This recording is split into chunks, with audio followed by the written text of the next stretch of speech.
కేటీఆర్ గారు ఒకటే చెప్పినారు, నేను చట్టాన్ని నమ్ముతాను, తర్వాత న్యాయ వ్యవస్థ మీద నమ్మకం ఉన్నది, ఇది ఒక బూటకప్ కేసు, ఆ కేసు విచారణకు కూడా యోగ్యం కాని కేసు అని కోర్టు ముందు పోయి చెప్పినారు. అంతేగాని పోలీసుల ముందు పోయి మీరు విచారణకు యోగ్యం కాదు, మీరు విచారణ చేయొద్దని ఎప్పుడు చెప్పలే.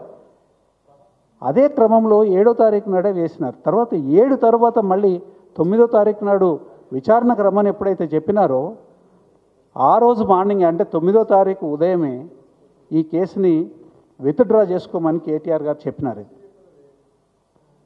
తర్వాత అదే పద్ధతిలో ఇవాళ కోర్టు ముందుకు వచ్చినప్పుడు కోర్టు ముందు మొట్టమొదటిసారి వస్తుంది 9వ తారీఖు తర్వాత కోర్టు ముందు సుప్రీంకోర్టు ముందు ఈ అప్పీల్ మొట్టమొదటిసారి వస్తున్నప్పుడు కేటీఆర్ గారు ఇన్స్ట్రక్షన్స్ ప్రకారము అడ్వకేట్ ఏం చేసినారు, అడ్వకేట్ ఈ కేసు అంతా వివరించి ఈ పరిస్థితి ఉన్నది, ఇది కేసు మొత్తం అంతా బేస్లెస్ కేసు, ఒక క్రిమినల్ కేసుకి కావాల్సిన ఆధారాలు లేవు ఇందులో అనంటే కోర్టు కూడా ఏమన్నదనంటే ఈ స్టేజ్లో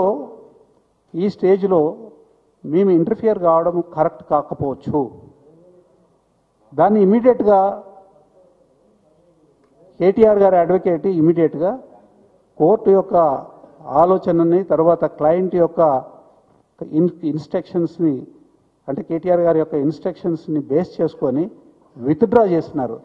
విత్డ్రా చేయడం అనేది కొట్టి పారేయడం కాదండి, విత్డ్రా చేయడం అనేది కొట్టి పారేయడం కాదు. మళ్ళీ ఎప్పుడైనా కోర్టుకు వెళ్ళొచ్చు,